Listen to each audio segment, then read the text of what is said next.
د هر هغه چا چې ژوند د رسک لاندې ده، هغه که دننه افغانستان کې اوسیږي، هغه که د افغانستان څخه د باندې نورو هیوادونو کې اوسیږي،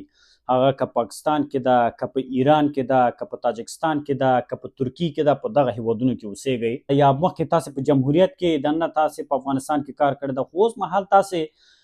یو ویره احساس کوئ چې تاسې د دې په لټه یا په سرچ کې هستئ چې تر څو مونږ څنګه کولی شو چې خپل ځانونه د یو برنامې لاندې مونږ د افغانستان څخه یا په دغه نورو هیوادونو کې چې مونږ تاسې اوسیږو د یو ښه یو داسې یو رایټ برنامه مونږ تاسې انتخاب کړو چې تر څو یو پروټیکټډ هیواد ته مونږ تاسې لاړ شو. نو په دې کې دوه کټګورۍ کسان دي. په دې کې لومړی کټګوري خو هغه ده چې هغوی دننه په افغانستان کې اوسیږي، خو هغوی پروف هم لري، اسنادونه هم لري چې ژوند په خطر لاندې مواجه ده. او دوهم کټګوري هغه کسان دي چې هغوی په نورو هیوادونو کې اوسیږي، لکه څنګه چې مخکې ما وویلی. ګورئ په دغه ویډیو کې تاسو سره دوه برنامې تاسو سره زه شریکوم چې همدغه دوه برنامو لاندې تاسې کولی شئ چې استرالیا، امریکا، اروپایي هیوادونه یا کاناډا په دغه هیوادونو ته تاسې راشئ. مهمه خبره دا ده چې په دې کې تاسې هغه رایټ برنامه تاسې انتخاب کړئ چې کومه برنامه باید تاسې انتخاب کړئ. تر ټولو مهمه خبره په دغه ویډیو کې خصوصا بیا راځم په دغه اړخ باندې زه غږیږم چې تر څو نه یوازې دا چې تاسې وکولی شئ چې یعنې ستا ژوند خطر لاندې مواجه ده، ته به یوازې خپل ځان ته اپلای کوې، خپله به ځې بیا هغې نه وروسته ته خپل فامیل ته اپلای کوې. نه، په دغه ویډیو کې داسې یو برنامه باندې تاسو سره زه معلومات شریکوم چې تر څو تاسې وکولی شئ مکمل خپل فامیل سره تاسې ووځئ. د 6 میاشتو څخه نیولې تر 1.5 کاله پورې مکمل ستاسو کارونه خلاص شي او تاسې وکولی شئ خپل فامیل سره تاسې ووځئ او امریکا، اروپایي هیوادونه، کاناډا او یا استرالیا ته تاسې لاړ شئ. لومړی هغه کسان چې په نورو هیوادونو کې اوسیږي الریډي، هغه که په ایران کې دي، که په پاکستان کې دي، که په تاجکستان په نورو هیوادونو کې هغوی که په ترکیې کې دي، نو تاسې خو دغه یو ښه اپشن لرئ چې هلته تاسې باید لاړ شئ یونیسیار ته. یونیسیار کې باید تاسې لومړی خپل ځانونه راجستر کړئ، ځکه چې تر ټولو مهمه خبره لومړنۍ هغه مهم اپشن همدا ده چې 100% کې به تاسې لومړی یونیسیار کې به تاسې ځانونه راجستر کوئ. او بیا بعضې خلک دا سوچ کوي چې ولا په یونیسیار کې خو موږ ځانونه راجستر کړه، دا تقریبا 4 کاله 5 کاله ووتل، تر اوسه پورې موږ ته چا احوال را نه کړلو. ګورئ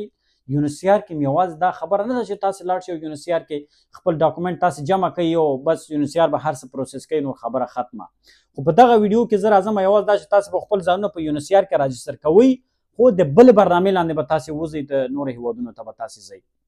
خو لومړی په یونیسیار باندې زه غږېږم. یونیسیار کې چې تاسې کله ځانونه راجستر کوئ نو هغوی تاسو نه اسنادونه غواړي، هغوی تاسو نه ثبوت غواړي. ثبوت دا مهمه نه ده چې هغه ټول به هغه تاسو سره په ایز ا ډاکومنټ به تاسو سره وي.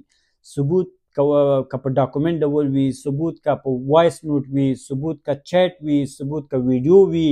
ثبوت که کوم غږیز کوم آډیو وي، که هر ډول وي، ټول هر څه به تاسې جمع کوئ منظم ډول.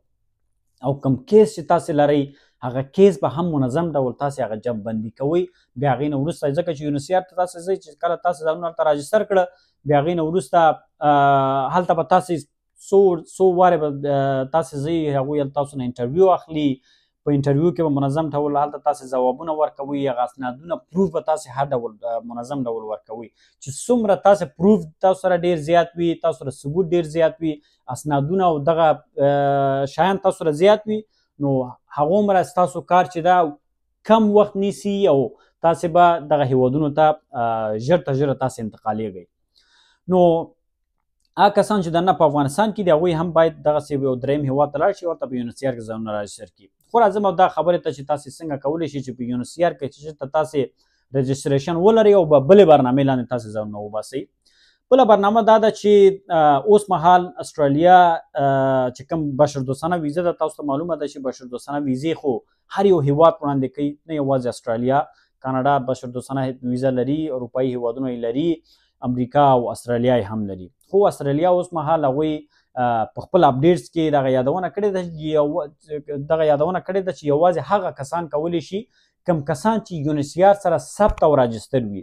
هغوی نه یوازې دا چې خپل ځان ته هغوی ثبت نام وکړي، هغوی مکمل فامیل سره هغوی کولی شي چې ثبت نام وکړي او استرالیا ته هغوی لاړ شي. د دې پروسه څه ډول ده؟